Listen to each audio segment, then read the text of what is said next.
Энэ жил радиод зочин ирлээ. Эгэл нэгэн хүмүүс манад ирлээ. Эгэл нэгэн хүмүүс манад. Энэ жил радио зочны цаг нэвтрүүлэг.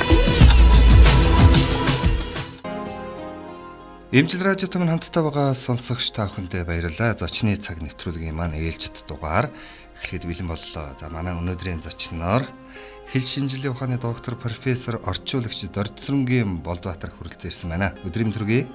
За та бүхний энэ өдрийн амгалан айлтгая. Сайхан хурж гин үү та? Сайхан. Та бүхэн сайхан уу? Сайхан хурж байна. Тавлага.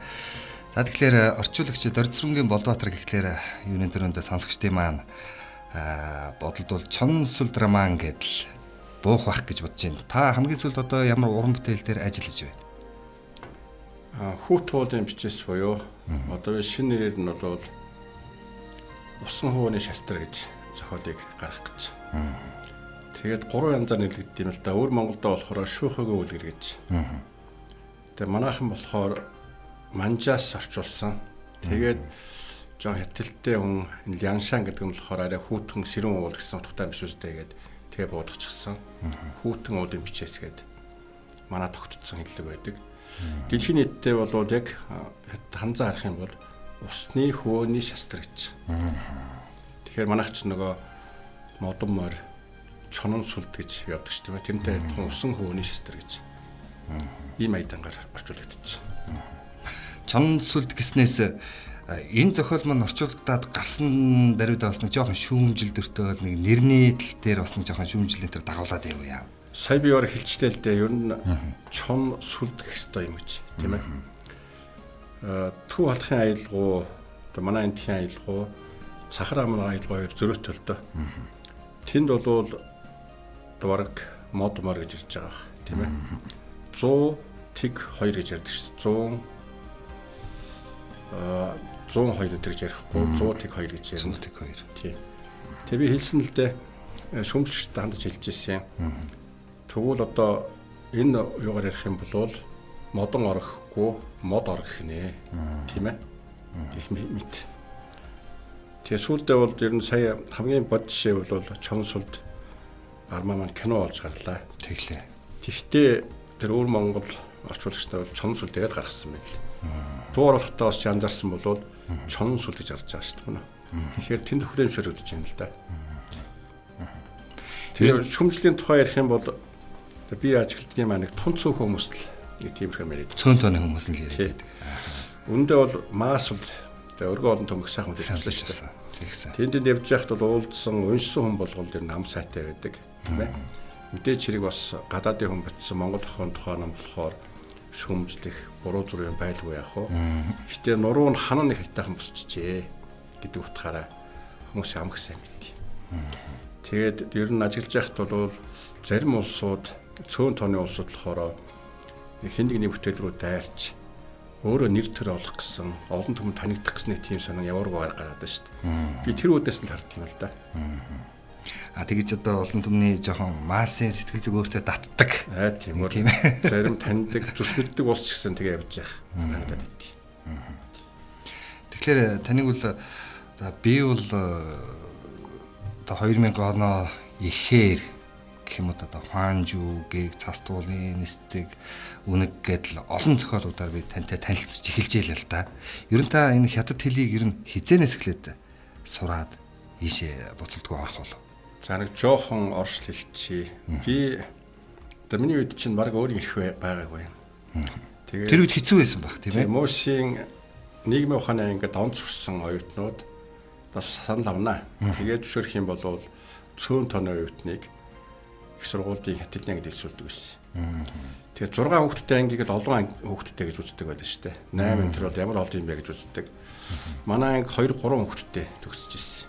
Тэгэхээр сонирн байгаас тийм ээ. Тийм бай. Хоёулаа төгсөж ирсэн байх шүү нэрэ. Манай ангид байсан Наслмаа маань жилийн чөлөө аваад тэр жирэмсэн. Хоёулаа төгсөж ирсэн. Тэр ер нь зүгээр хүний уран бүтээлч хүний амьдралын мөчлөг сони юм л да. Би анхандаа бол тэр өөшөөгийн зохиол орчуулж ирсэн армаа 2 армаа орчуулсан байдгийн. Тэр үеийн болохоор тухайн цаг үед л манай нийгэм даяар хэтийн өөшөө зэвсгийн эрдмийн тухай кино зохиолууд их хүмүүс ирэлт их хэвчээтэй байсан. Тэхний тусгал байж л дээ. Тэгээд 2000 оноос эхлээд кино их шуурхаа орчуулж эхэлсэн. Тэгээ дараа нь болохоор арай жоохон бөөртэй тулхтай юм ярьж хэвээгээд гадаад хэлний сурах хүчиг тол өчгүүд бараг 10 жил хийвдээ. Тэгээ 2010 оноос хойш л жоохон тийм дэлхийд дахны тийм ээ. Хятадын, Японы, Англи, Америкийн сонгодог зохиолуудыг орчуулъя. Ер нь Монголын уран зохиолын тэр орчуулгын өв санг багч гисэн баяжуулахад хувь нэмрээ оруулах гэдэг утгаар Чонсулд тэгээд 3 улсын үлгэр сая ярддаг тэр хүүтүүдийн бичээс зэвдэ гарч байна. Төвд Ванхар, Чингис хаан, Богд Милравын туу зохионгүй Америкийн зүгээс бол сүүлийн үед халдаршаад байгаа цаасан шууны үлгэр, цаасан шуу наадуулагч, мянган нарны цацраг, уулсын цорья гэдэг 3 цуур армаа орчуулсан. Ер нь ажиглаад байхад нийтдээ 33 зохиолын ард гарсан байх шүү. Ном зохиолын ард. Ном зохиолын ард. Хичнээн киноны ард гарсан байна. Би хамгийн сүүлд Чингис хааныг л сайн. 1400 анги кино байт. Одоо ингээд Хуанжууг их чинь 88 анги, Чингис хаан чинь 30 анги гэдэг яваад байгаа юм л да тийм ээ. Тэгээ чивдэрийн үед бол ширүү орчуулж ирсэн. Тэгт бол ер нь өдөртөө 2 анги кино орчуулдаг байсан ш тогтмол тийм ээ. Тэгсэн. Тэгээ залуу насны агаар л явдаг байж таа. Тэгээ боддог ш нэг анги киног ни хуудсын тоог хамгийн багаар 10-аар удахчаад 12,000 хуудас юм орчуулсан байна шүү дээ. Тэгэхээр дөрөв таас тулахаар тийм өндөр хэмжээний орчуулсан байна. Тэгээ үүндээ бол нэг ойлгохт бол бас кино гэдэг маань нэг гараал өнгөрчин тийм ээ. Тэгэхээр ном сайн ном орчуулна гэдэг бол бас үе үед уншигдаад байх юм уу утгаараа ингэж байлаа. Нөгөө талаар болохоор бас тэгээ насны туршлагатай холбоотой юм да тийм ээ. Тэгээ жанцнаар хөгжмийн зохиолч над залууд ярьдаг байсан юм. Бидний хөгжмийн зохиолч чинь одоо анх хэлэхдээ эстрадын хөгжим бичнэ. Залуучууд танигдана. Дараа нь болохоор нийтийн дуу бичиж одоо мастерыг таниулна. Тэгээд 40 гараад нэг жоохон тулахтай 50 түрээд нэг жоохон тулахтай симфон зүг юм л өчт юм да. Тэр нь ч гэсэн орчуулагчдод бас адилхан байдаг шүү. Амьдралын мөрчлөгүүд өөр байдаг тийм ээ. Хүний амьдрал хүртэл тийм шүү дээ. Тэгэлгүй байх тийм. Киноны зохиол юу гэдгийг одоо ном зохиолыг орчуулахаас ялгаа ер нь байна уу? Тухайн үед би таны зохиолыг яг ингээд уншиж явах үед бол тэр их шүлгэлсэн зүйлүүд их орж ирж эхэлсэн л дээ. Кино зохиол гэд бодсон чинь. Тэгээд одоо тухайн үед ямар гоё орчуулаа вэ? Яаж ингэж орчуулаа вэ гэж боддог л байлаа. Би багадаа их ном уншдаг хөхт биш. Тэр нь тухайн үеийнхаа гол номнуудыг л уншсан тийм байсан л да. Тэгэхээр тэр үеийн гой хэллэгүүд бол сэтгэл хоногцсон байна шүү дээ. Тэр нь манай аав ээж бол их уран цэцэн ярьдаг хүмүүс байсан л да. Жишээ нь хүүхдээ загнаж байгаа тэр шүү дээ одоо муухчтай гайгаад муудалцдаг юм бэ. Хөвтэйхэн байгаач. Муухч муулж модор цохиулаад ингээд хамаг харуул ажлыг хийж явах ингээ хэвшээтэй. Заримдаа дарагдаа загнуулаад жоох уруугаар байх юм бол улсын ажил хийсэн гэдэг чинь загнуулж явдгийг, шагнуулж явдгийг жоох нуруутай байна шүү тэр хэвшээтэй. Тийж ярьдаг юм байсан. Тэр мэрэнд туссан байх л та. Тэгээ хоёрдугаар кинотой холбож ярих юм бол би одоо шин залуу шавнарыгаа уран зохиолын орчуулгаар зүгэлж байгаа шавнарыгаа бол хэлт юм л да. Эхлээ кино орчуул. Дараа нь ном орчуулнаа. Ийм эрэмтэй байхгүй болохгүй. Шууд том юм бариад авчдаг. Тэгэх юм бол хинж биш болно гэж. Тэгэхээр ядаж нэг 500 анги кино орчуулсны дараа бол ном орчуулахад яг би киног онцлоод нөхөр кинонд янз бүрийн бадрууд гарч байгаа шүү дээ. Янз бүрийн сэтгэл санааны илэрэл гарч байгаа. Тэрийг хоногчтой бариад сурчдаг юм л да. Одоо жоохон хулгайн тавьдаг юм бол тэр зүгөөлөг гарна шүү дээ. Тэр нь одоо хэрэгэл хэрэгтэйгээд тэр хүний сэтгэлийн тэр нэг өнгө аясыг бариад сурчдаг. Тийм болцсон туршигсан оноо бол ном руу ороход бол илүү сайн болно гэж тэгж ярьдаг л да. Тэгээ мэдээж бол дан киногаар бас явахгүй. Дээр нь бас сонгомол тэр бүтээлүүдийг Монголын эртний сонгомол зохиолуудыг савшрах хэрэгтэй. Гурван улсын үлгэрийн эртний орчуулгын тэр биш шүү дээ. Тийг савшрах хэрэгтэй. Тэгвэл үгшин сайн тэр байж байна. Одоо энэ таны үүсгэн байгуулсан гэгээ сургууль маань хэр амжилттай явна? За би түрүү нэг уран бүтээлийн мөчлөгийн тухай ярьлаа тийм ээ. Одоо бол би их гол бүтээлээ хийж гэнэ гэж ойлгоод байгаа. Хятадын үг байдаг л да хүн 30 хүрээ тогтдог. 40 хүрээ хөргөдөөс ангижирдаг. Одоо шинэ дахин бол найзаа одоо энд гой бизнес байна. Хэдэн төгрөг зээлчээч. Чи тийм үү тийм ээ. Зах зээлд янз бүрийн биш үү? Энэ тохиолдолд айгүй бол тийм гоё зүйлс байгаа бол чи өөрөө хийдээ гэж явуулчихсан тийм ээ. Үндэ бол гой сайхан үгэнд хуурдах нь тэр бол байхгүй болчт юм байна л да. Төрөвдөөс сангижна гэдэг бол бяха юу гэж авч байж магадгүй оновчгүй. Тэгээ 50 хүрээд бол тэнгэрийн босхыг олгоно гэж үгээд гэл да. Тэрэнд юу гэсэн үг гэхээр 50 хүрээд хүн ер нь одоо энэ ертөнцид ямар үүрэгтэй ирсэн юм бэ гэдэг ойлгох юм байна л да. Ямар үүрэг зорилготой ирсэн юм гэдэг. Тэгэхээр би энийг бас багсаа гадарладаг болоо юу гэдэг нь юу хэлэх гээд нөхөөрэ хитэн сайн уран бүтээлч гаргачих гэж тийм ээ. Өөрөө бас багсах туршлага хөрөмтлүүлээ. Энийг одоо өсвөр залуу үедээ, хойд залуу үедээ өвлүүлээ. Тэгээд нэг хоёрын зэрэг ч гэсэн сайн орчуулагч гаргадаг болвол тоос нийгэмч хэрэгтэй гэдэг утгаар бид сургалт руу төхөө анхаарч байна л да. Тэгээд хажуугаар нь бол одоо энэ хүүтүүдийн бичээсэн тэр эдэрийг болов нэг уран сайхаж маягаар хийж байна. Одоо миний гол зүтгэж байгаа юм өглөөнөөс орой бол зүтгэж байгаа юм бол ерөөсөө хүүхд тогчдыг сургах энэ зүг рүү орж байна. Дан хятад хэлээр оюутан бэлтгэж гарч байна эсвэл ер нь би хятад хэл гэж боддоггүй юм. Гол нь болохоор би одоо бас шатар зааж эхэлж байна. Тэгэхээр нэг Монгол ухаан гэж юм байна. Тийм ээ. Монгол ухааны үүднээс, Монгол сургууль хүмүүжил ухааны үүднээс яг оновчтой нэр нь бол Эртний Монголын гэрийн сургалт яагаж байдаг л да. Тэгэхээр бид нар одоо ингээл Чингис хаан дэлхийг эзэлжсэн гээл одоо зүгээр хөөрчлөөд байдаг. Үндэ бол бид хэд шиг нэг хэдэн эрчүүд сэлэн мөргөө хиндүүдийн дэлхийг эзэлчихгүй шүү дээ. Цаана асар их ухаан, асар нарийн тогтолцоо, зохион байгуулалт байж ижил дэлхийг эзлэн захирна. Тэгэхээр ажиглаад авахт бол тэр үеийн дэлхийг эзэлжсэн тэр тогтолцоо тохирсон соёл боловсролын нарийн тогтолцоо байгууламж байж л дээ. Тэгээ тухайлбал би одоо өөлөн ихийг онцлмоор байна, алангоо ихийг онцлмоор байна. Тэг өрөндөд нэг юм үг байт юм л да. Хүүхд 6 нас хүртлээр даавин чиг хэмжээний суутангууд байдаг. 6 хүрээл сургуулийн шинэ ард суулаа. Уг нь өшөө сайн болох ч удаа шүү дээ. Тэгсэн чинь нөгөө суутан байсан хүүхд маань жирийн хүн болж уурдаг юм л да. Тэгсэн үүний нууц хинч мэддэггүй ч өрөндөд дээрд ярьдаг байхгүй. Тэгсэн манай эрдэнэт биш манай үг дээдс маш сайн мэддэг гэж. Тэгээ миний санахад бол энэ асуултын хариулт нь асуултанд байгаа шүү дээ. Хүүхд 6 хүртлээр суутан байсан бол 7 хүртэл нь явал 8 хүртэл нь явал 10 хүртэл нь явал 20 30 хүртэл нь явал энд л Монгол ухааны тэр суу алдар байж л дээ тийм ээ. Нарийн нууц нь байж. Тэгэхээр бид нар өнөөдөө бол тэр сургуулийн шинэ ард суулгалаа хүүхдийг хөгжүүлээ сайн болгоё гэж тань баг эвдэж хийж чадсан шүү дээ. Өнөө өглөөх над дээр нэг ээж ирлээ л дээ. Тэгээ хүүхд нь 3 дугаар ангийн байна. Нэрээ хэлж чадахгүй шүү дээ. Бүр дуун цаашаа орчихсон. Учир л гээл нэг хариу үгүй хэлж जैन тийм ээ. Тэгээ би хэллээ. За миний өдөр цонх руу хараад тэгээ учир л гэж тод зөрөгтэй байл. Амьсгаагаа зөв хуваарл тийм ээ битгий ич. Гар хөлөө битгий энд чинь л хүний эрдэм байна шүү дээ. Тэгээ энэс л бүх юм эхэлнэ шүү дээ. Тэгвэл одоо манайхан ч нөгөө багш нар том магадгүй зарим багш нар за түүх одоо 45 минут эдрийг хуулуулчихъя. Тэр нэг цаг айтайхан өнгөрөг гэдэг ч юм уу. За хөтөлбөрт байгаа юм 2 цаг хуулуулчихъя. Бараг иймэрхүү яваад байна шүү дээ. Тэг үүндээ бол миний түрүүн тэр ээжийнх нь би яасан л да. Тэг хүүхднөрөөс газар дээр хор явчих. Дуун сайхан гарч ирээд тэгэл миний тэр нөгөө юу яасан зүв зогсдог болоод амьсгаа зүв хойролдог болоод энэс чинь хүний эрдэм хэлнэ шүү дээ тийм ээ. Тэгэхээр манай өвгдөөц бол энэ хүний эрдэм хүмүүжих гэдэг чи одоо ерөөсөө хүн болох гэсэн язгаар өгнө байж шүү дээ. Тэг сэтгэлийн эрдэм хүний эрдэм их голдог байж л дээ. Тэгэхээр би энэ чиглэлээр л их анхаарад ажиллаж байна да.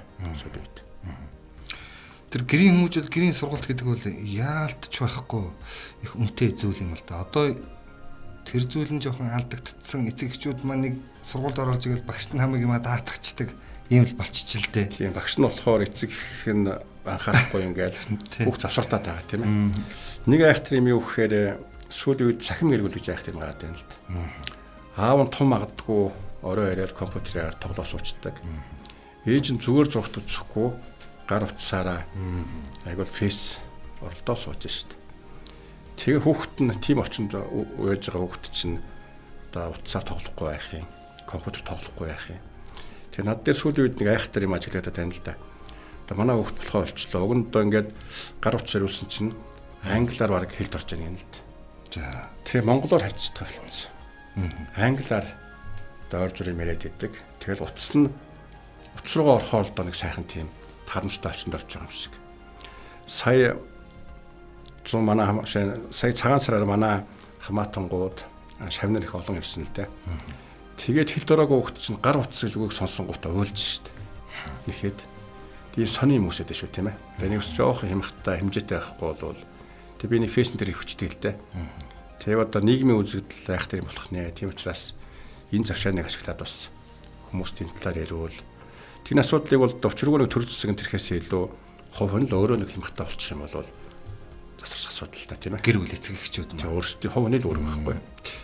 Тэгээ ялангуяа тэр одоо нэг хүмүүс их асуудаг манай хүүхэд одоо гар утсанд онцлоо яах вэ гэж. Тун магадгүй үндэс нь бол өөртөө ч магадгүй. Тэр хүүхдээхээс илүү өөрөө тэрнээс холдчих юм бол дагаал орчин хүнийг бий болгоно гэдэг утгаараа. Тэгээд хүүхд тусраад явчихна шүү дээ тийм ээ. Монголчууд маань хятад хэлэнд хэрэг авьяастай байх шиг байна. Ер нь хятад гэлтгөө монгол хэлэнд гадаад хэлэнд монголчууд их авьяастай л гэж ярьдаг л да. Ер нь гадуур нэг юм үг байдаг шүү дээ.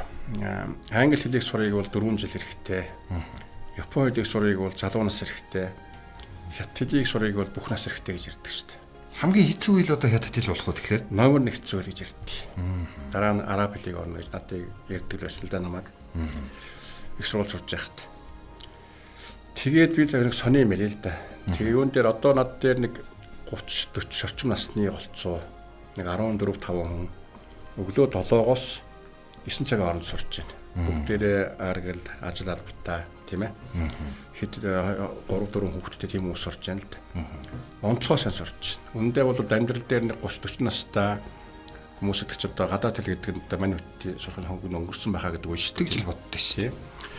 Тэгсэн манай нөхдүүд болохоор маш сайн сурч байна. За. Тэг баг итгэхгүй байж магадгүй 3 улсын үлгэрийг одоо миний дээр гаргасан 3 бот зохиол байдаг. Тийг түрүүчээс уншаад эхэлж шүү дээ. Тэгээд жирийн хөхмдөг үйлтэн гэж Германыг уншаад талдаа орж байна. За. Сонь байгааз. Сонь бай. Тэрэн дээр бол нэг нарийн нууц байхгүй л дээ.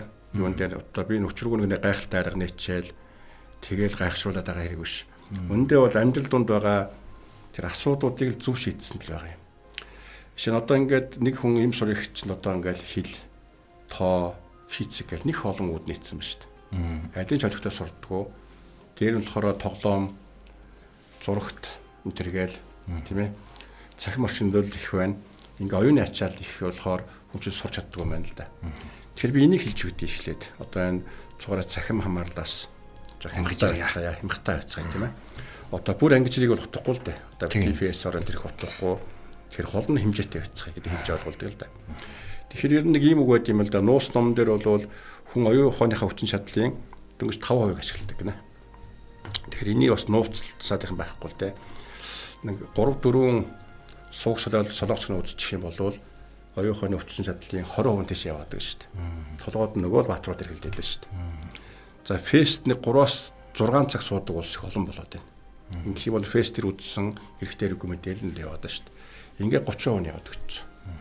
Тэгээд хөгжим сонсох, өргөл хөгжим сонсоод байдаг хүн болвол тэгэл дээр нь димиолаа ярих, дискод, шоудах гэл юус мунтах залуу улс тийм ээ. Тэр нь гар утас гэж айх тэр юм байна. Ингээд өглөө сэрэнгуутал гар утсаа нэн, орой ундахтаа ага шүн сэрээд хардаг байхаа зарим хүмүүс. Гэхдээ чинь бол 5 байтугай 5% үлдэж байгаа нэг юм л да. Тэгээд дээр нь зарим багш яаж заадаг вүлээ, хүн өөрөө яаж ханддаг их вэ гэхээр сурахын өнцгөлч чадсан юм л да. Би энийг хэлж өгдөө. Тэгэхээр одоо ер нь яг сурч явах хугацаанд энийг хямхтай байцгаая. Ингэх юм бол жирийн хүн зөвхөн 5% ашигладаг бол бид нар 50% ашиглах боломжтой. Сонь байгаас тийм ээ. Одоо фэйсээс жоохон холдоол киноны ганцыг үзэж юм ингэх юм бол тийм боломж байх нь шүү дээ. 100 гэх юм бол гэгэр чинь л дээ тийм ээ. Бурхан болчихно. Тэр хол юм. Тэр ямар ч амьдрал дээр бол нэг 40% 50% нэмэгдэх боломж шүү дээ. Тэгэхээр 40-50%-ийг ашиглаж яах гэдэг бол жирийн хүнээс 10 дахин илүү хүчтэй байна да. Оюун ухааны үг тийм ээ. Тэгээд би бол зүгээр яг хингийн үгээр ярих юм бол гадуурх сургалт жижиг жимийг зүүж ягаал их том системийг үүсгэх гэдэг юм л да. Цаа санаа нь бол. Тэгээ багш нь энийг тэр болгон ойлгодгоо, сурагч нь бүр ойлгодгоо төгөрцсөн байдаг. Ингээд нэг төрөлцөд уулздаг байх нь шүү дээ. Тэгэхээр манайх яадаг вэ гэхээр эхлээд системээ томоор нь харуулдаг. Уул гэх юм бол уулаад хараарай гэл. Дараа нь ой мод байна шүү, хад байна шүү гэсэн харуулдаг байхгүй. Тэгээ бид нар эхний өдөр хичээл Монгол улсын их сургуулийн шинээр ирсэн хэтэлний багш аавыг хин гэдэг вэ гэд хэлдэг болцсон байна шүү дээ. Эхлээд хингийн хэлнэлдээ аав ээж ах гэж ихтэй дүрмхтэй дүүг нь урд нь чи гэдэг үг тавьчих юм бол чиний аав болоо явчихна. Ингээд сунгаа яваад байдаг юм л. Тэгэхээр хүн нэг мэдсэн чинь 3 цагийн дараа л энийг хэлдэг болсон байна. Тийм урт өгүүлбэр. Тэгэхээр саяын урт өгүүлбэрийг хэлж байгаа хүмүүс ч одоо энэс хэцүү өгүүлбэр гэж юу яах вэ анх удаж байгаа юмд. Бусд нь бол амархан болоо явчихна л да. Хэмэт. Тэгэхээр би ахаад автаа хэлэхэд бол би ерөнхийгээс нэрвчл заадтыг. Тийм байна. Эхлээд томыг харчаад түрүү нэр дурдсан 3 сүлгэр дээрээс энийг онцлсон байдаг байхгүй юу? Юун дээр 3 хүний нэрийг хэлт юм л да. Одоо энэ 3 бол одоо улс орны байдал хэцүү байна. Энэ 3 улсыг аваа явуучих юм биш үү гэсэн чинь нөгөө хоёр нь сумыг л захирч чадна. Яадаг вэ гэхээр жижиг жижимийг хараад иддэг болсон юм байна. Харин жүг бол янз цооц хоёр бол чадна. Яг гэхээр тэд нар бол том харддаг гэж. Тэгэхээр димиг цараатаа том харж ээж наривчлт юм байна л да. Тэгэхээр нэг хутгийн мэлхий гэж ярьдаг мөн үү? Нэг жалган дороо хавчсан байгаа юм бол жалганыхаа ор авчин л харна шүү дээ. Тэгшээтэй. Тэр би юу хэлэх гээд нөхөхээр болж өгвөл багш шун. Тийм ээ сургууль мужуулах юм болвол уулын орой дээр гарах хэрэгтэй юм. Тийм л иргэн тойрон сайхан ууж харагддаг шүү дээ. Тэр би энэ аргыг л ер нь ярьж хөөрдөг юм байгаа. Тэгээ манай хүмүүс нэг чихтэй бүдүүвч үдсээр ягаад наривчлсаар байгаа одоо ингээд ном уншдаг болж байна. Тэг сонирхох юм бол танараа доогийнхан юу ягаараа зарим сонсогч нар сонирхож яж магадгүй. Лигээ сургалтын төвөж мөнгөн завьягийн ард Дэнүр офис барилгын 401 тоотод байдаг ш. Тэгээ 30 нас за тэгээд 40 гарцсан хүмүүс бол эддээ ер нь хэл сурна гэдэг бол яста ямар ч ойлголтгүй л гэж бодож явсан төрөлж явсан байна да. Төрөлж байгаа. Харин маш сайн сурдаг юм. Би одоо янз бүрийн хүрээний улс сурж үзлээ. Над дээр 50 65 чирэгч байсан. Хятад сураа гарч ирсэн л да. Үүндээ бол хамгийн гайхалтай нас бол хэл сурахад 30 40 үед юм байна. Тэгээ би одоо ард түмнийхаа нүгийг багтаж байна л да. 30 гарсан ир 3 дарсан ат. 40 гарсан ир 4 дарсан ат гэж ярьдаг ч мөн үү. Тэгэхээр үндэ бол энэ хамгийн эрчтэй нас байдаг шүү гэдгийг л Идэр нас хэлж штэ тийм ээ. Үнэхээр бүх юм жагсчихсан. Тэгээ би ухааны ирж ихсчихсэн үйл байд юм байна л тийг баталж. Таны нэг одоо улсыг засах жараахай луга адил гэдэг үгийг л улсыг засах нь жараахай шарахаас амархан гэдэг үгээр л одоо бичээд бас нэг жоохон маргаан үсчихсэн тухай би сонслоо л доо. Сайхан. Энэ одоо яагаад юм болчих вэ? Энэ Лаоцын үг юм л да. Одоо ер нь зүгээр нэг бол ихт бол Хятад улсын одоо энэ төр өрж байгаа ухаан бол Лаоцын тэр хуран эсвүтс гараад гэж тэр агаар явж байгаа шүү дээ. Учиргүй бүх юм татгалдаж ороод байхгүй гол эмийг л барина. Энэ асуудал байгаа байхгүй. Үүндээ бол одоо манай энэ төр засгийн бас болохгүй байгаа нь болохоор бүх юм татгалдаж ороод тэр бантагналаад байна л дээ. Шулуу хэлэхэд бол одоо ингээд ямар ч тийм боловсрол ойлгохгүй улс боловсролыг удирдах гал тийм ээ. Тэг хөдөө аж ахуй мэдэхгүй улс хөдөө аж ахуй удирдах гал. Цэрэгт явж үзээгүй хүн айрын удирдах гал. Энэ л асуудал байна шүү дээ. Тэр үндэ бол одоо тэр юу ятсан би нэг ийм л бод тийм л одоо тэр нөгөө янз бүрийн улсны төвч гээд байна гэл тийм ээ. Энэ намгаар бол дээр хэмжмөч гэдгийг. Тэгэхээр би бол боддог энийг гаргалгаа нь бол ерөөсөө юунд байгаа юм болов? Салбарын ардчлалыг хөгжүүлэх хэрэгтэй. Өөрөөр хэлбэл нөхөөр тухайн салбартаа хүлээн зөвшөөрөгдсөн хамгийн сайн мэргэжилтнүүдээ гаргаж ирье. Тэд нар болохоор улсын хурлд орж салбарын бодлогыг тодорхойлдог бол. Тийм улсын засгийн газрын бүрэлдэхүүнд орж салбарын бодлогоо хэрэгжүүлдэг бол. Ингүүл жинхэнэ одоо Монгол улс хөгжүүлэх хөгжүүлнэ. Тэгээ хятадын өөр нэг үг гэдэг юм л да. Жижигт жижигхийн давуу тал байдаг гэж. Тэгээ 3 сая хүн шүү дээ тийм ээ. Тэгээ би их олон хятад бизнесүүд хадгалж байгааг сонссон. Иш 3 сая хүнийг л мөн айтайхан аваа явж болно да.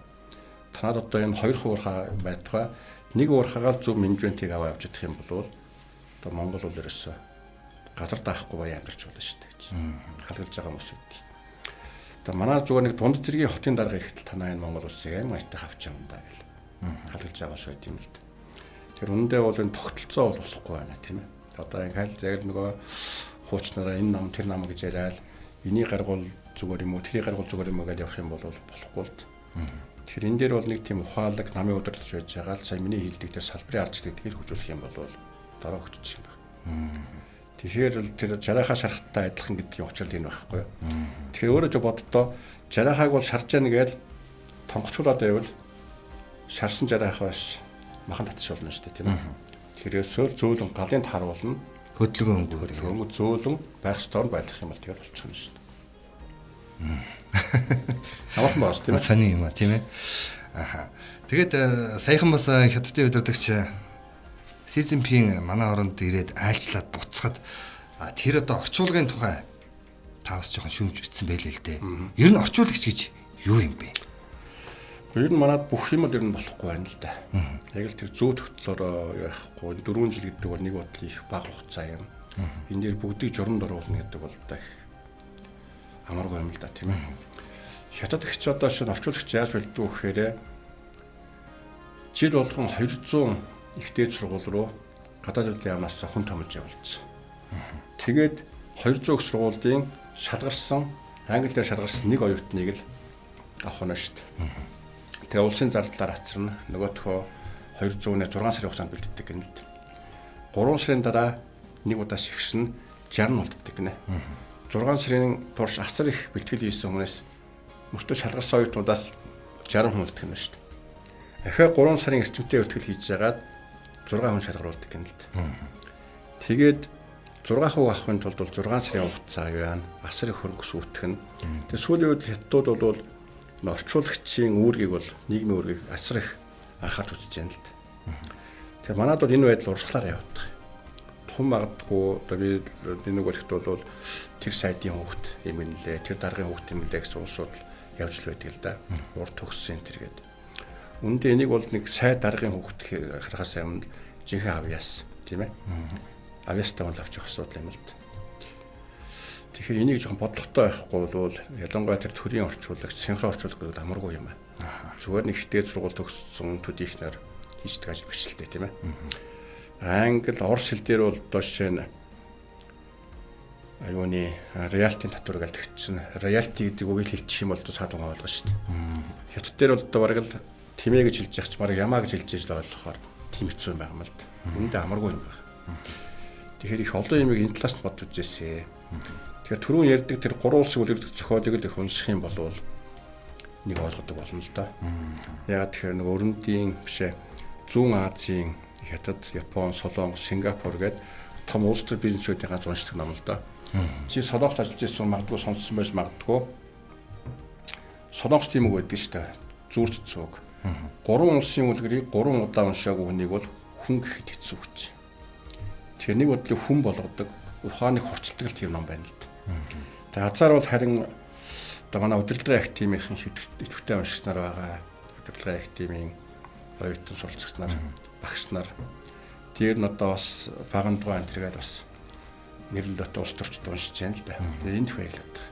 Тэгээ ингэх юм бол даш арай жоохон асуудыг ондоо онцгоос нь харах хадл нэмэртэй юм болоо гэж боддог юм да.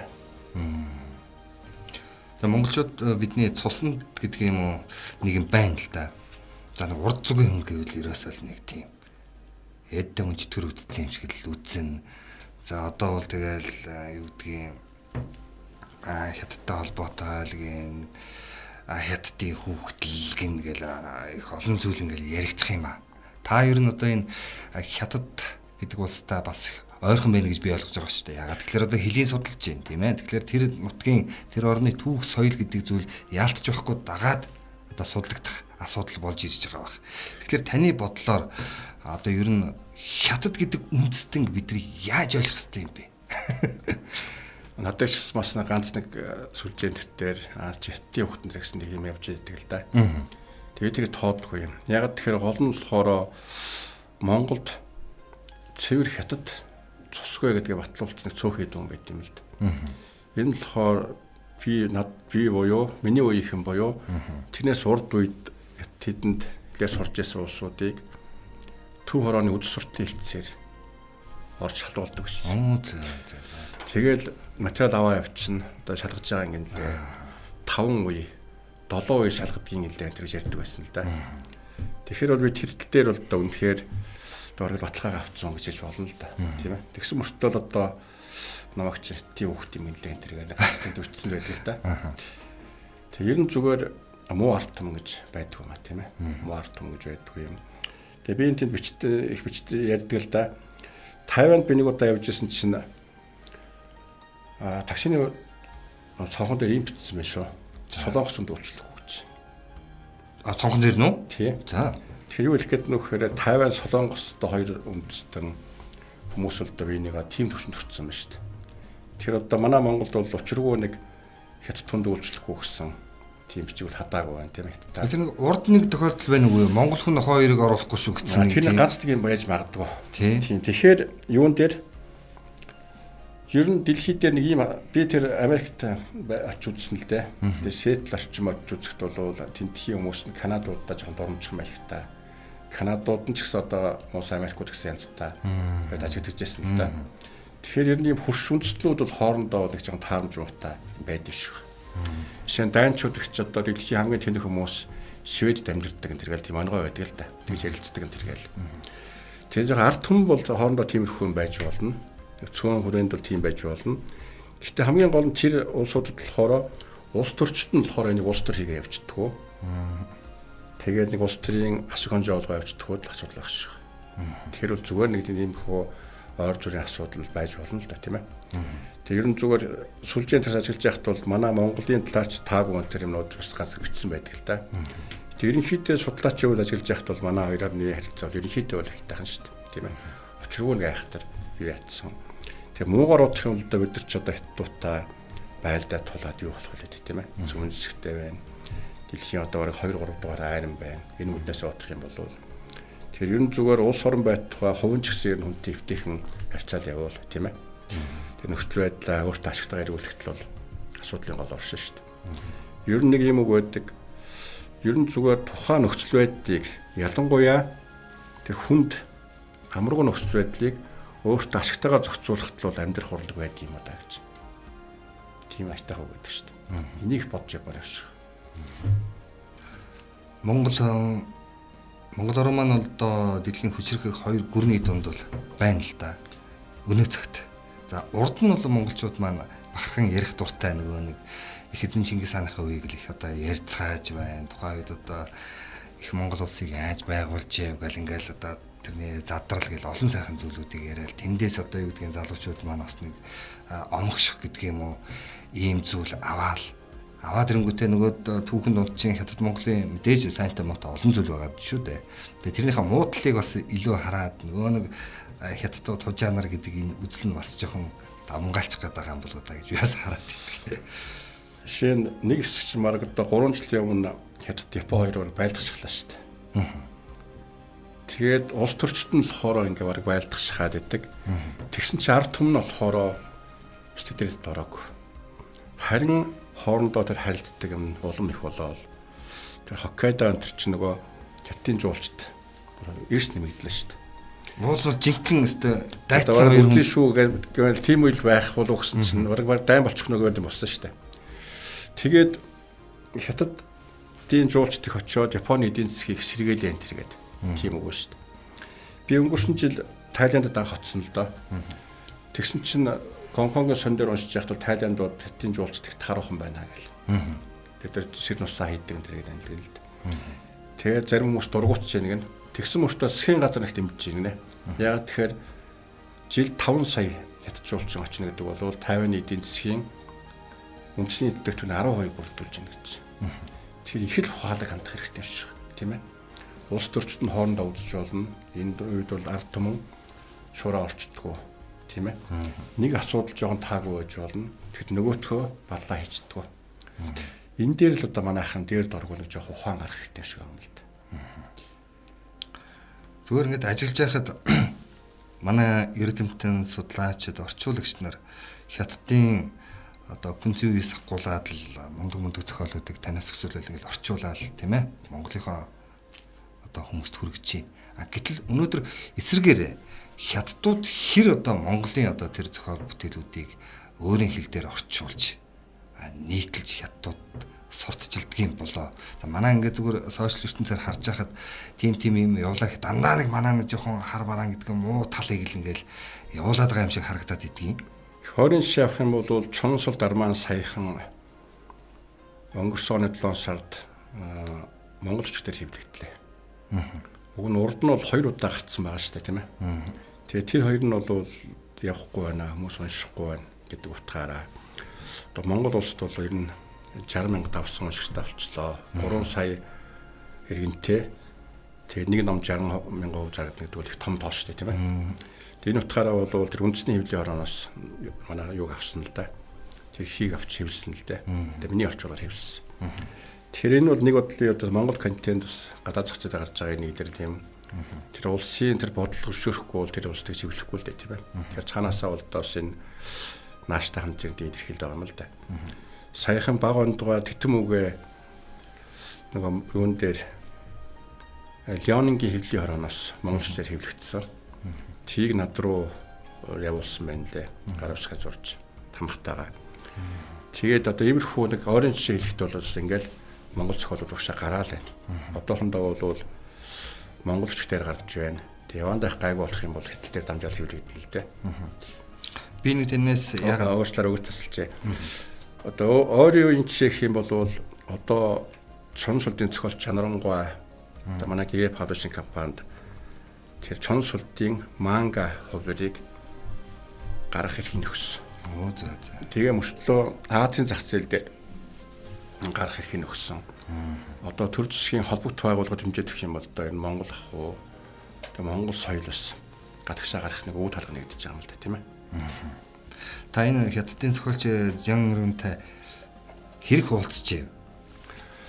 Өмнө нь 2 удаа уулзсан. Энэ зохиол хэвлэхээс ер нь орчуулахаас хэвлэгдсэн дараа. Хэвлэгдсэн дараа юу? Над дурлага ирүүлсэн л дээ хитайхан болсон байна гэх. Тэгээ уулзаад ер нь сонслоо. Тэгээ миний ажиллаж байхад бол Франц орчуулах сайн болсон. Япон орчуулах сайн болсон. Тэгээ дээр нь Монгол орчуулах гайг болох шиг боллоо. Гэт уулзсан л да. Тэгээ дараа нь бол 91 жил 2 жилдээ нэг удаа уулзж явал ямар юм бэ гэд нэг уулзсан. Тэгээд сая юуны зохиолч Ярунарагч цоодлгой. Ярунарагч хулан энэ нэг яваад ирсэн шүү дээ. Уулзаад Афган зохиолчтой орон дид арга хүн байдаг. Жан Канкан гэдэг. Тэгвэл том хүн л дээ.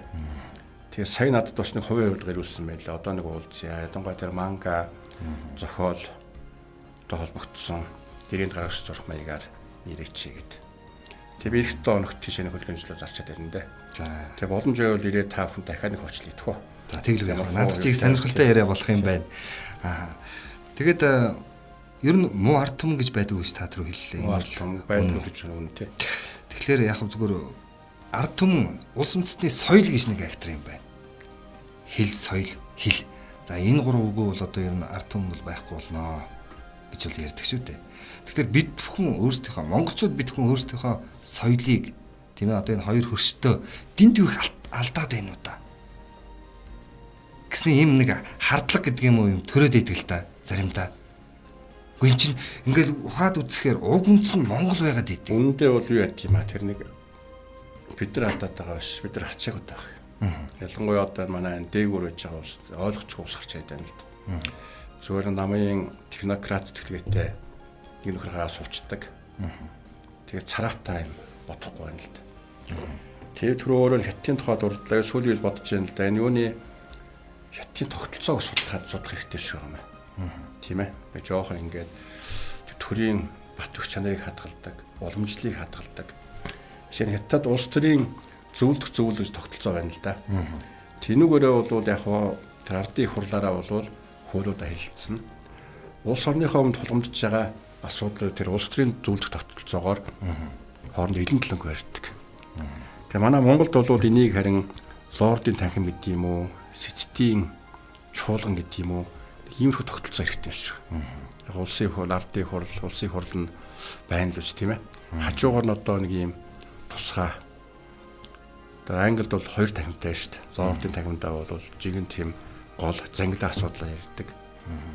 Тэр доод танхимдаа бол хууль мөрөө боловсруулдаг.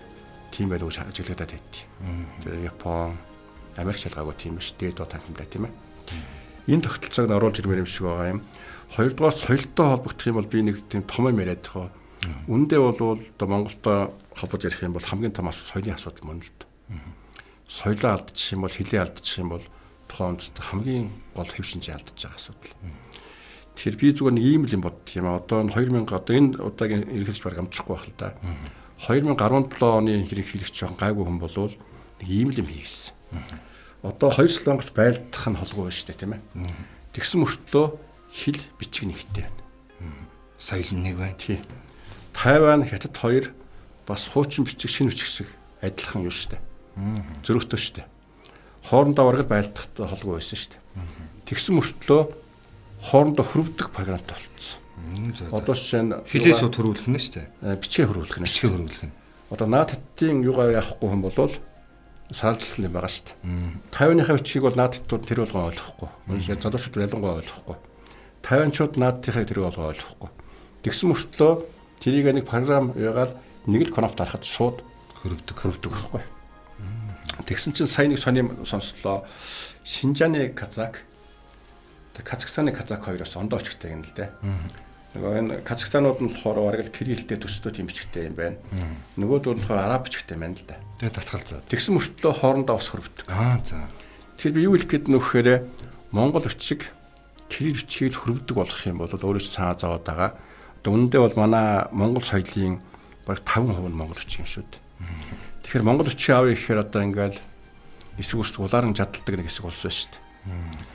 Тэгээ кирилл бичгтэйгээ яваад иж болдгоо. Одоо хэл маань улам л эвдрээд байна шүү дээ мөн үү. Би нэг хөгжлөлтөд шеэрил л да. Одоо шинэ бид нар өөр Монголд очиод алим авъя гэж монгол хэлтэй болох юм бол өөдөөс чинь лир гаргаж өгöd. Лир авахын тулд яг үхэхээр алим авахын тулд яг үхэхээр галмраад гэж хэлжээж авна. Тэгэхээр бид нар өөр монголчуудаа зарим залууч хоолдог л доо. Өөр монгол хэл балаа юм гэж. Үндэ бид нар балаа болцсон байхгүй. Тэгэхээр галмруудыг уг нь бол алим гэдэг үгтэй. Алимын одоо хятадаар бол лир юм да тийм ээ. Тэгсэн алим нь лир болоод хятадг болоо хувирцсан. Алмрад нь явлаг орсог болоо хувирцсан. Сүүл дээр альдных нь очрог бол гутхан тонгорцсон юм ба шүү дээ. Асар их хэвдэрч байгаа юм л. Тэгэхээр ерөн зүгээр энэ хэлний эвдэрлийг зөвөх гол арга бол ерөөсөө монгол бичиг юм л да.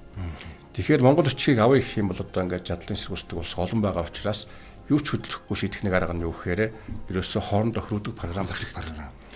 Програм байна л да. За тэгсэн мөртлөө 5%, 10% гажиг гараад байгаа. Энэ дунд чинь нөгөө нэг кирилл үсгийн зөв бичгийн дүрмийн алдаа яваад байгаа байхгүй. Тэгэхээр ч одоо боддоо мөнгө гэдэг үг шүү дээ мөн үү. Тэгэхээр мөнгийг гэхээр нөгөө өөн эвдчихэж байгаа байхгүй. Тэр дэлхийд ийм бичиг хаач байдаг. Жишээ нь Эрдэнэгээ зохиолч шүү дээ Эрдэнэгээд ботвол яа тийм ээ. Тэгэхээр Эрдэнийн гэхээр Н гэгтчихнэ. Тийм бай. Эрдэнэгийн гэхээр нэг Н нэмэгдчихэд байгаа байхгүй. Ийм ч түн бомаараа байна. Тэр нөгөө хөрвөхөд бүр хэцүү болоод байна. Биш энийг одоо харин яаж хийх вэ гэх тийм ээ. Нэг арга бол зөндөө байгаа л да. Тэгэхээр тийм ялгалаа салгачих юм бол ийм асуудал үүсэхгүй шүү дээ. Мөн үү? Эхлээд язгуур өвддөг байх хэрэгтэй. Хоёрдугаарт тэр их шиг ягддаг байх хэрэгтэй. Энэ хоёрыг шийдэх юм бол одоо нөгөө чинь цаандаа нэг 3-4% л ялгаа гарч ирнэ л дээ. Одоо энэ дээр харин яах вэ гэхээр өшөө тийм ялгаадаа салгах уу? Тэгэл японочд шийдчих юм бол асуудал үүсэхгүй. Гэтэ энэ миний сая ярьсан бол кирилл бичгийн дүрмийг хөдлөхгүй байж болно. Завсрын саяных шиг тийм юу байж болно шүү дээ. Завсрын програм байж болно шүү дээ. гэж харагдаад байгаа юм л да. Их гой санаа байна. Яг тэгэхээр одоо манайх шиг өөр Монгол, ар Монгол, за тэгээд ер нь Монгол туурхтам дэлхийд даяар ингээд тархацсан байдаг. За энэ үндэстэнгүүд маань нэр үнэхээр монголоор ингээд хөрвдөг юм програмтай бол их сайхан одоо юу гэдгийг ойлголцох. Үнэхээр 2017 оны ерөнхийлөгч нэг л хийж чадах юм бол үнэхээр одоо Монгол соёлд гайхамшигтай тийм байна. Хоньор оруулна ш. Гэхдээ надад нэг харамсалтай байд юм л да. Би хариуцсан дарга нартаа ороод ингэж ярьж чаддгүй юм. За дарга их ажилтаа байгаа шүү. За 5 минутанд л яриарай. Юу ярих юм бэ тийм ээ. Тэгэхээр чи зүгээр ингээл чи тэр яриац хугацаа сайхан ойлгоцсон шүү дээ. Тэгэхээр 5 минут 10 минут авсан чи юу ярих юм бэ? Тийм шүү. Тэг миний хамгийн том нэг ангал зовлон энэ л байт юм л. Бас гайгүй бодоод байх шиг. Нэг шийдэл байгаад ах шиг байдгийг. Тэгээд хүргэхээр нэг тийм ангалтад хараад байдгийг. Урд төрчтэйгөө ингээд ярангуудаа Монгол улсын түүх за хувлаа ханаас өксүүлээл одоо Монгол улсын нийслэл Бээжин хот гэл ингээд яригдал эхэлдэг л дээ. Тэгээд танд одоо ингээд яг ингээд судалгаа хийгээ явж байхад манайхан бас одоо хувлаа ханыг урдлын зүгийн хүн Монгол ингээд ярьдаг шүү дээ. Энэ талаар таны үзэл бодол нь ямар байд юм бэ? Одоо учиргүй манай эрдэмтдийн манай зүгээс гэхээс илүү хятадын цахим ертөнцийнхэн бол одоо бидэнд аягүй тус болж байна. Одоо үүндээ бол хятадч бас түүхэх говьлдог болсон шүү дээ тийм ээ. Өөрийнхөө татж аваачдаг болсон. Тэгсэн харин тэр нөгөө ер нь Хятадын түүх судалт хоёр урсгал байт юм л да. Албан ёсны түүхч гэдэг нь болохоор хамгийн их говьлдог. Бүгдийг Хятад төвтэй үлжүүдээс ханддаг юм шиг юм л да. Нөгөө нь болохоор сул түүхчд гэж хэсгүүлдэг улс байдаг байсан. Тэд дандаа дарагдсан, дарангуулгдсан байр суурьтай явж ирсэн л да. Тэгсэн мөртлөө харьцангуй голч үнний талд байхыг хичээдэг тийм улс байдаг байсан. Тэгсэн азар бол одоо даяаршил цахим ертөнцийн дэлгэр яа тийм ээ хүчээ авж байгаагийн үүднээс бол тэр юунууд сул түүхчд нь байдгийг бодиттой гарах тийм боломж гарсан байна шүү дээ. Шинэ зөвхөн Монголтой холбогдохгүй их сонь юм бичсэн байдаг л да. Шинэ одоо бол үнэндээ бол одоо Хятадын хамгийн хөгжингүү аж үйлдвэр хөгжсөн зүүн хойд 3 мууж байна. Үнэндээ бол эдгэр ч одоо нэг Япончууд эзэлж исэн үеийн байгуулсан аж үйлдвэрийн материал техникийн баазан дээр л цогцолсон юм шүү дээ. Гихшээтэй. Энэ үүднээс нь. Тэгэхээр Японы төрмгээд бол бидэнд асар их хор хонол учруулсан бас ашиг тусаа өгчээ. Манжийн үе одоо яригдах нэ дээ. Манжийн 45 оны дайны үеэр чинь нөгөө Япончууд тэнд байгуулж исэн юм байна л да. 6 сая 10 саяар нүүлгэж ирээд асар их үйлдвэрлэл ялангуяа Хятадтай байлдахын тулд тэндээ нэг үйлдвэрлэлийн бааз байгуулж исэн юм байна л да. Тэрэн дээр нь чөлөөлтийн дараа бол сая Хятадын аж үйлдвэрийн үндсэн бааз зогтолсон байх нь шүү дээ. Жишээтэй энэ үдээс сонь сонь юм гарч ирдэг л да. Жишээ нь одоо би бол нийтэд ярьдгүй юм л да. Одоо тэр ялангуяа жанрангуй ан тэргээ нэг тийм сул төгчд бол ийм л юм яриад байгаа шүү дээ. Үүндээ бол Хятад хан үндэстэн гэдэг бол өөрийнхөө юг мэддэг гэж. Гарал үүслээ мэддэг. Тэр их түүх бичсэн мөртлөө хан үндэстэн хэдэн онд үүссэн. Хаанаас үүссэн гэдгээ биш тэмдэглэдэг. Тэгсэн цусан өнгө дүүрэн туяагаад нэг тийм ном гарлаа л да сая. Тэрэн дээр болохоор яаж бичих юм бэ? Ягаад гэвэл хан үндэстэн анханасаа л боол заяатай байсан чинь нүүдэлчтэл одоо бидний чихийг хатгах гэсэн чинь боолынхаа төгрөгчтэй хүн гэж хаавсан гэж. Нэг бодлын одоо бас манай Монголд хэн нэг хүн ингээд бичих юм бол давраад амьд явах аргагүй болно да тийм ээ. Тэнүүднээс харах юм бол одоо бас надад бас хэвлэлийн ихшил байгаад байгаа шүү. Сонь байгааз. Тэгээ манай Монцомад ажилладаг Сүрэнжүү ах маань тэрийг орчуулж байгаа юм байна лээ. Тэгээ өчргөө чон сулч уран зохиолын ном биш л дээ. Тэр юуны тэр түүх судалгааны чиглэлийн ном байна. Тэгэхээр миний сүүлийн үед уншсан хамгийн том сул түүхчдийн бичсэн ном гэдэг бол ерөөсөө тэр гол санаа нь ийм юм л да. Ер нь 7000 жилийн өмнө бол анх хоёр мөрний сав газар тийм ээ. Бүх шар мөрний сав газар бол нэг Вьетнам, Тайланд зүг нэг хэдэн, урд зүг нэг хэдэн тариач юм ихтэй улс байж юм л дээ. Цөөхөө. Тэгээ араас нь бол нүүдэлчд нэг овог ирээл нөгөөдөлж эзэлсэн, цус солилцсон. Тэгэл хагас нуудлын хагас суур маягтай. Тэг ингээд анх Хятад үндэстний их хөгсөр бий болсон юм а гэж. Тэгээ хингоо бол цаанаа бичээд байгаа ш нөгөө. Үндэ бол нүүдэлчддэг бол Хятад үндэстний ах нь юм аа. Тэгэл нэг хэдэн зуун жил болонгуудаа дахиж орж ирээл мó дүүгээ нэг зодоод гараа явдаг. Тэгэхээр хошин битсэн л дээ тийм ээ. Чи уншсан бол тэгж байдаг штэ. Тэгэхээр ах нь бол тэр зүгөө зодох хэрэгтэй тэргээл тийм ээ. Ягаад төлөх мүүжүүлсэн тэргээл сонирхсан байдаг штэ. Яриа удараа жоохон ачиж нүгөө. Зүгээр. Дүүнэр бол ахынхаа түүхийг бичснээс ах нар дүүгийнхаа түүхийг. Тийм. Тэгээд ер нь юу шүү нэг уншсан хэн байлаа да. Японы нэг өдөрт бичсэн байсан шүү. Одоо Орос үндэстний түүх, Орос үндэстэн бүрэлдсэн түүх гэдэг бол нэг Сайндаал, Киви Оросоос тооцсон бол нэг 1000 жилийн түүх гэж ярьдаг шүү дээ. Тэгвэл хан үндэстний бүрэлдсэн түүх гэдэг бол үнэндээ бол Оросуудаас урт удаан биш юм а гэж тэгж ярьдаг. Тэгэл нүүдэлчд бол тоо хэмжээнд барьдаг байж юм л да. Ер нь нэг 100 сая болох юм бол дахиж ороод 50-60 саяар хятчихдаг. Тэгэл бэлчээрийн малач хоо ирэхлээл газар тариад ингээд тийм ээ. Тэр бариад байдаг байж юм л да. Тэгээд манжийн үед болохоор нэг 100 сая 120 сая давж ирсэн нь бол тэр үед нэг газар зүй их нээлт таарлцсан. Улаан лоол, төмөс, эрдэнэ шин тэргээл Латин Америкийн тэр нэг өндөр ургастай үр тариа орж ирэх боломжтой болсон тийм ээ. Инхээр хүнсний асуудал шийдэгдэхээр хүн өсөх боломжтой болсон юм байна л да. Тэгээд нэг 200 сая хүрсэн. Тэгээ 20 дугаар зуун гараад нэг 250 гараа явж исэн чинь Мао Зэдэн хүн амаа өсгөнө гэж сат тавьж өгөөл тэгэл 600 гараа авчихсан шүү дээ. Үндэ бол нэг сүүлийн 100 жилийн асуудал юм байна. Хитийн хүн ирс өсдөг бол. Энэ зарим эрдэмтэн судлаачид за манж гэдэг чинь Монгол юм аа гэж хэлээд байдаг. Манж гэдэг бол ухсаа нэгт. Бид нар болохоор манж хятад гэдэг болохоос үнэндээ бол хятадын төвчд бол манж Монгол амь нэгтэй гэж ярьдаг шүү дээ. Тэгээ хятад бол ерөөсөө манжтай холбоогүй гэж ярьдаг. Төвдүүд бол тэгж ярина. Төвд Монгол амь нэгтэй. Бид нартай бол мамун ижаа гэдэг утгаар хятадаар Монгол манж монголчууд амь нэгтэй гэж. Тэгээ манж нар бол ерэн зүгээр тэр зүүн хойд оронд бол явцуухан, гангааг нуур, загас, явцуухан нөгөө нүүдийн малаж хөрхилж ирсэн л жижигхэн үндэс тийм байлаа л дээ. Тэгээ би уншиж ирсэн нэг өчгнээ нь бол 700 мянган хүнтэй байсан гэж хариуг байгааз. Нэг өчгнээ нь 300 мянган хүнтэй байсан гэж анх Орчбаатарын үед бол би орог тэр 300 мянган бараг л үнэн болов гэж. Тэгээ тэр үед бол манж дэжлэгт үед манай Монгол цагаан армиас хойш Монгол ухсаатан үндэстэн 12 сая байсан гэж байна шүү дээ. Тэгээ нөгөөх нь 300 мянга байдаг. Гол нь болохоор нүүдэлчдэг нефтрат цул олцохороо бол дилж хөвч болдог тийм ээ. Тархаа утархаа болохоор тэгэл хэрэгээ алддаг тийм юм байна л да. Энэ нэгжигтэй үед таарсан. Үндэ бол одоо бид нар ингээл нефтрат сайхан явцсан байх юм бол манж нар биш. Одоо манай Монгол ухсаатан ахаал нэг 300 жил итгий хэрэг боломжтой хойж юм л да.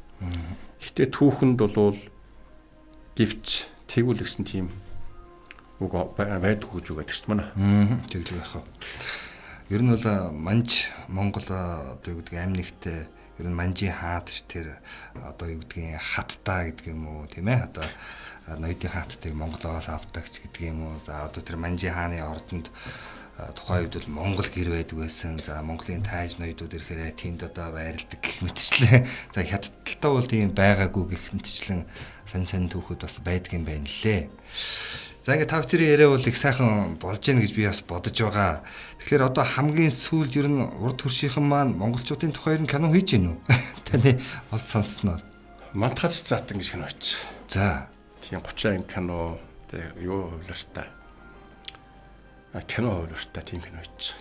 Сүүл үеийнхээс. За ингээл бас нэг юм маань одоо ингээл урд би болох нь те. Яа да. Чи тэрийн тандгаас бол Хуанжуг гэж кино хувлар хийчих. За. Тэний найруулагч нь одоо манай хин Шанз Жавай гэдэг үсгүй байгаа шүү тийм ээ.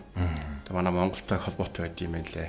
Нөхөр нь одоо манай уул уурхайн салбарт хөрөнгө оруулсан чигээр иргэддэг. Тэгээд тэр Alibaba-гийн Baba Pictures гэдэг компанийн гол хөрөнгө оруулагч болсон Жавай өөрөө. Тэгээд Жавайг орчин чинь тэр кино хөтөл гараагүй мөртлөө хувьцаанд эрс өсөөд тэгэхээр шууд тэр хувьцааны баян том босс болсон гинэ. Тэгээд нөгөө Джек Ма гэж байдаг чинь Alibaba-гийн ерөнхийлөгч тийм ээ. Тэр хоёр бас их дотны андууд юм байна. Жава хоёр. Тэр ярьж байгаад юу хий? Хуанжугийн кино хувларыг хий гэж ирсэн чинь тоглохон болддгоо нэ. Тэр уран бүтээлчдэн судаад байсан чи одоо энэ Шаянд Жаватай адилхан тоглохон болдохгүй. Тэгээд нөгөө Зивэ Жинсон тэрийг одоо ураа тоглоулах их нөгөөд бол нэг том од тулаа явцсан. Одоо нөгөө Жинсооч одоо энэ тэр хоёроосоо их алдартай жүжигчин болсон шүү дээ. Тийм арга хамгийн алдартай жүжигчин болсон байгаа.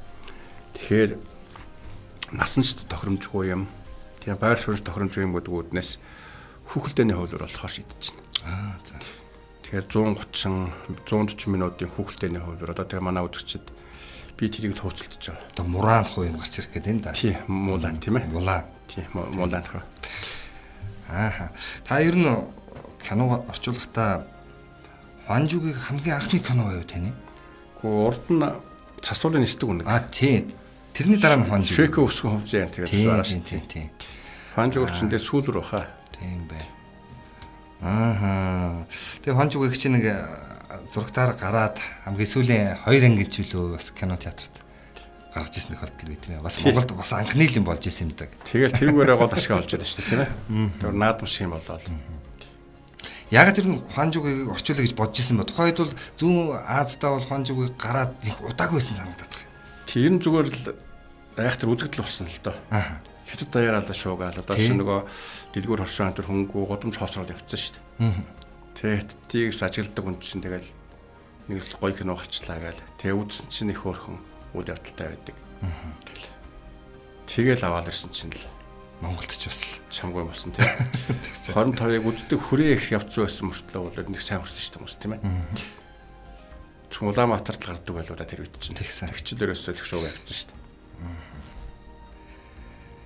Яг тэгээд өнөөдөр зочны цаг нэвтрүүлгээ маань энэ удаагийн дугаарын зочноор бол орчуулагчид Орцронгийн Болдбаатар та бидний хамгийн сайн таних Тухайн жүгийг, Чингис хаан, за одоо хамгийн сүүлд бол Чонон сүлд гэх мэт романуудыг орчуулж Монголынхаа оюун ухааныг бас тэлж яваа нэгэн юм уран бүтээлч залуу бол оролцож байна. Тэгээ таны цаашдын ажил бас амжилт хүсье.